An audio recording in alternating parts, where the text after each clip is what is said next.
Hi, I'm Yolanda from So Contagious. Face masks have changed quite a bit since I did my first video on them probably about a year. Elastic is now readily available. You can find interfacing. There's no shortage of fabric. The stores are open. So this is pretty much, same instructions as the video I did last year, but, with a few updates. Okay, so here is one that I've already cut out, and I've applied my fusible interfacing to the wrong side of my mask. And like I said, my interfacing is fusible, so I just pressed it into place. If you have sew-on interfacing, no big deal. You just cut it out. You want to come in over, say, about an inch from your edge here. You don't need it to go all the way over here. It just increased bulkiness. So if you have sew-on, you would just, cut it a little bit smaller and then just sew around the perimeter to sew your interfacing onto it. Okay, so this will be the outside of my mask. And here's a pattern that I've been using to make my mask. Okay, and here are my ear extenders on Amazon, so I'll attach where I got those as well. And then I just have tons and tons of elastic. I have some elastic that's about 1/8 of an inch wide. So this is the outside of my mask. I'll go ahead and use this gingham to cut the inside of it. And then what I'll actually do, my mask will be reversible.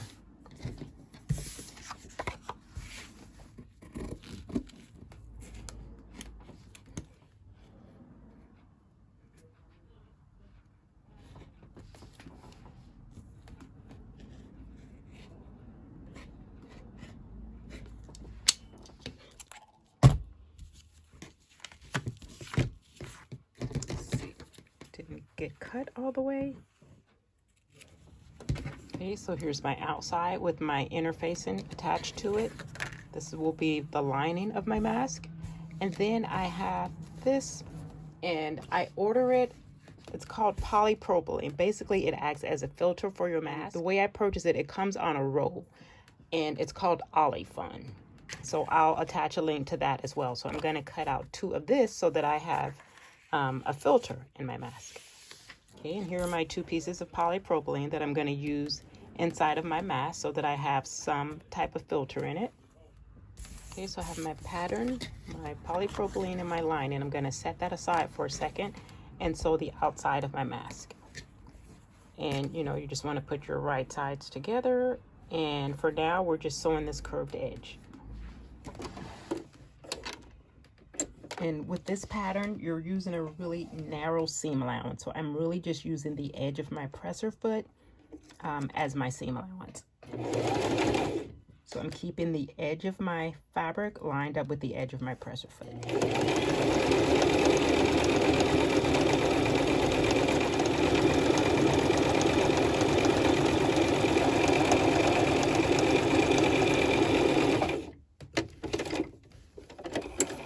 And if my interfacing looks different, it's because I have a cotton interfacing versus a polyester one. Either one would work. I just prefer cotton for this. Okay, and I'm actually going to trim this. So I'll just say that's my right side. And what I'm going to do is line up my polypropylene here so that I can sew that to my lining fabric.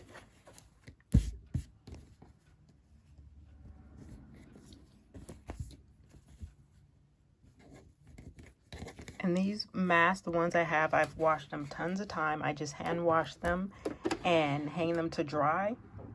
I just use an antibacterial soap to hand wash them, hang them to dry, and I have my mask, I've had them for a year. I make them all the time, but I still have some that I, made a year ago, and they're still fine.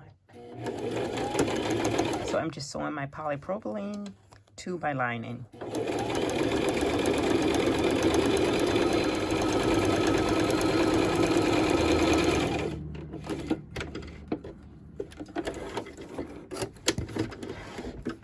And you could go to your ironing board at this point and press this open so that your seam is nice and flat here. So you would go and press your seam to one side so that it's nice and flat, but I won't bother with that. And I'll trim this a little bit more because I want a really narrow seam here, or seam allowance.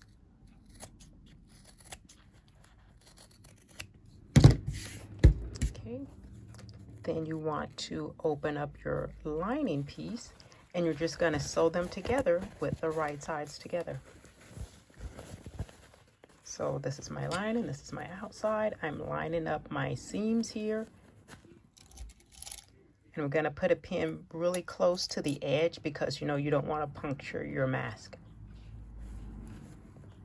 So I'll put my pin just really close so that that's where, you know, essentially my stitching line will be, and I don't end up with a hole in my mask.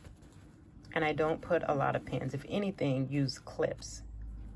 Let's see if I have a clip handy.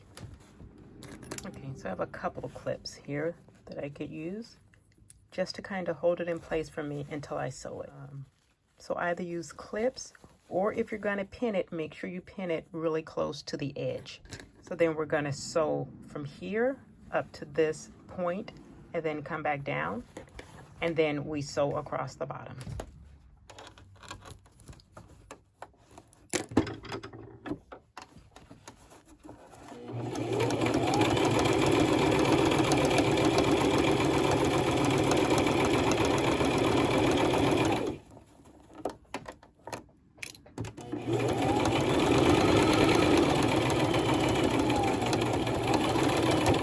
Like to go up to where my stitching line is here at the top, and then leave my needle down and turn. That way I have a nice point.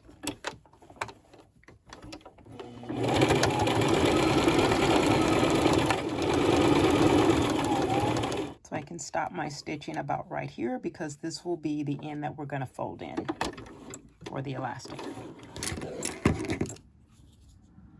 And then now we're just going to sew it across the bottom, match up your seams here at the bottom.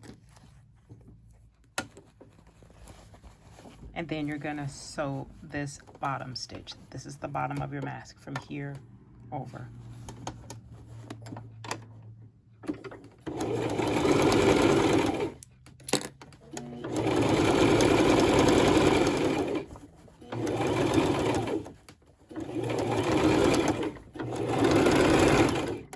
Pulled it so that I could make sure it was nice and flat. Okay, and then I'll stop my stitching about, you know, 1/2 inch, 3/4 of an inch away from the edge because I don't need that part to be sewn.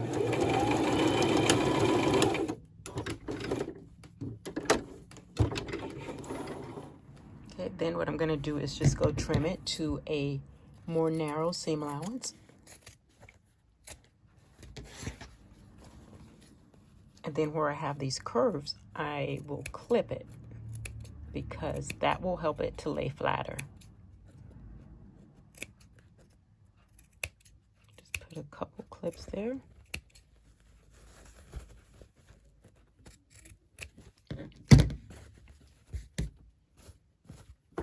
Okay, and now we can turn it to the right side.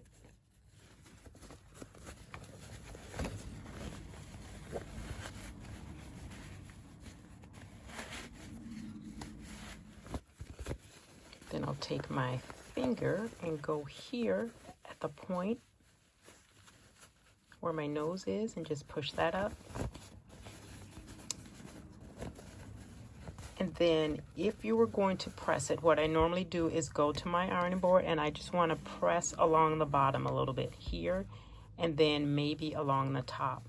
You don't want to press your mask because your polypropylene will melt with the heat. So if you feel the need to press it, like I said, you can maybe do like a little light pressing at the bottom. Just make sure you're really close to the edge here.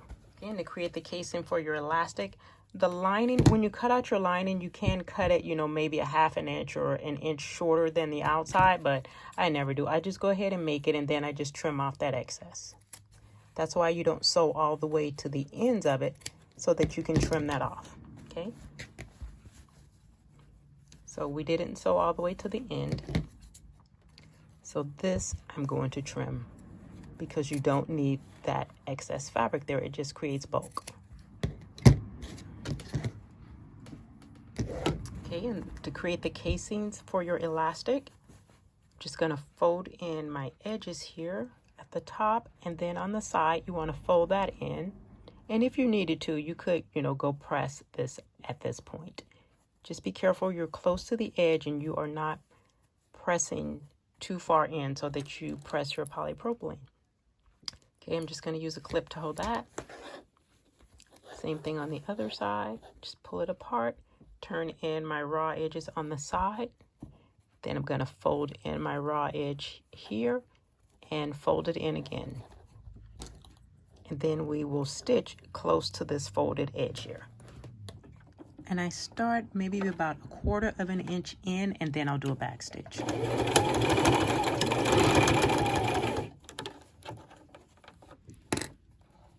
Sometimes it's hard to get started because you're so close to the edge.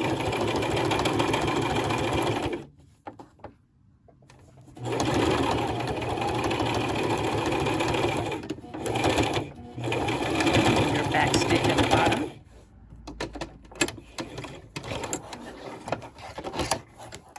Okay, and your other side.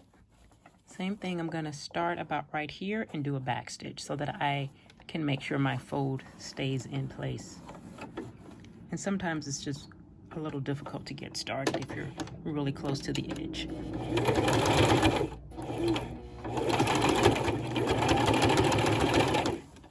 Okay, I can remove my clip.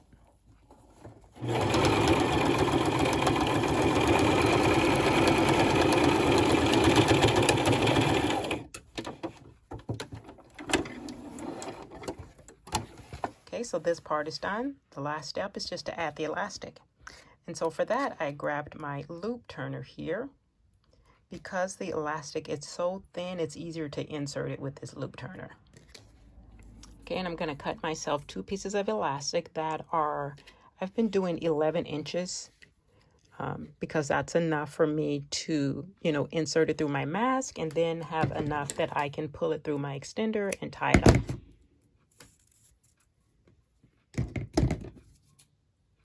Or the adjuster, whatever those little things are called. I think it's an adjuster. Okay, so I have 2 pieces of elastic that are 11 inches long. And so what I'm going to do, I take my loop turner and I want to insert it through this casing. Okay, so it goes through there. And then I'm going to hook my elastic onto it. Okay. Do that, and then that way you can easily pull your elastic through. The other side goes through the casing. You want to attach your elastic on the end. There's a little hook here, like that. It goes into that little hook, and then you close that back. And then you're pulling your elastic through that way.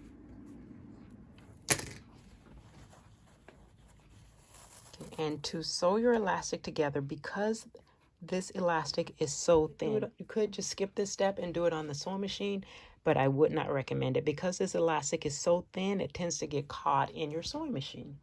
So what I'm going to do, I'm going to grab a needle and thread, and it really doesn't matter what color the thread is because I'm going to pull it and you won't see it anyway. So I have red thread that is already on my needle, so we're going to use that. And I just want to lap one end over the other, just make sure you're not twisted. And I'm just going to do a hand stitch to hold this in place for me so that I can then go sew it on the sewing machine. Even if you try to pin it, it's still difficult trying to sew it on the sewing machine. Sometimes it works, sometimes it gets stuck and causes more frustration. So I'd rather take the extra couple of minutes and just sew it by hand.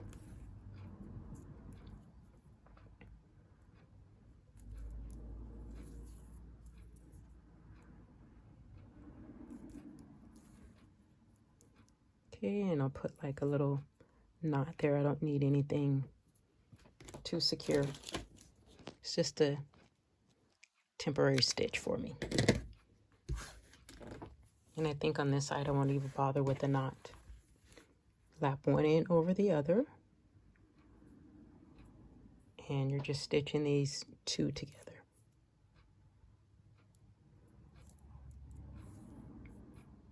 So since I didn't knot it, I won't pull my thread all the way up. I'll leave a little tail there so that I don't pull it through.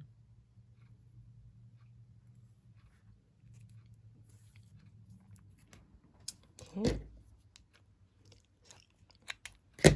So now we can sew it on the sewing machine. Okay, and for this step, I like to switch to a zigzag stitch.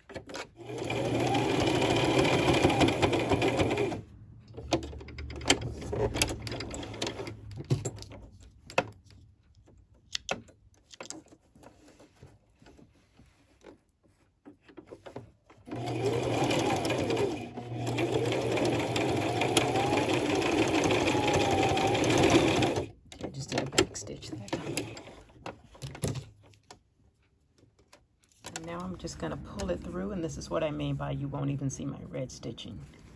So you pull it through so that the part that you attached is inside of here where you sewed them together. Okay, so that's on the inside, and now I'll just do a little stitch to hold that in place. Let's go back to straight.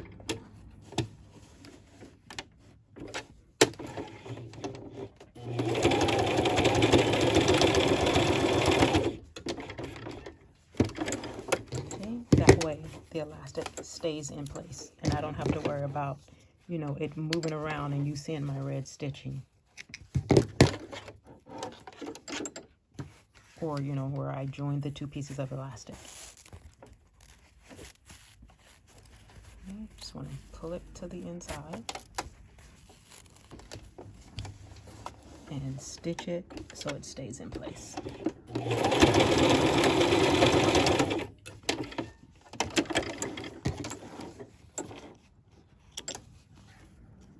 Okay, let's add our adjusters to the ear loops, and we're done. Okay, I have a couple different kind in here.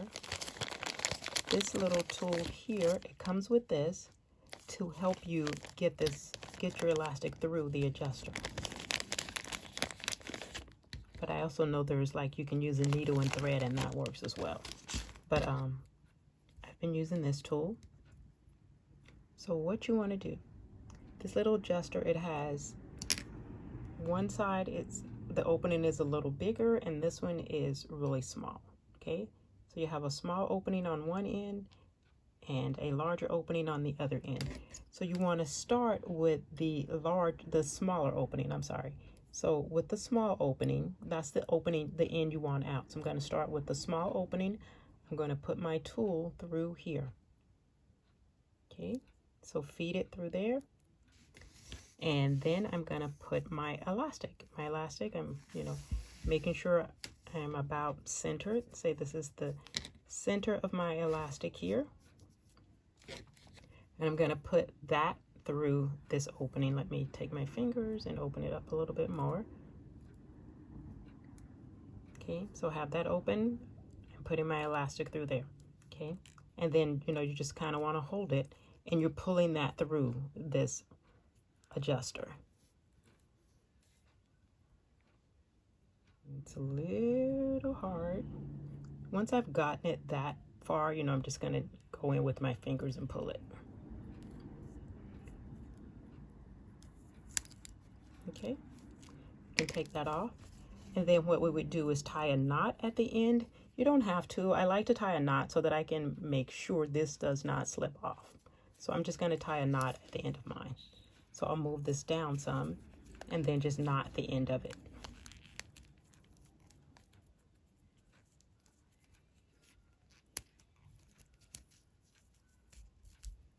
Okay, and I'll just pull my knot towards the end.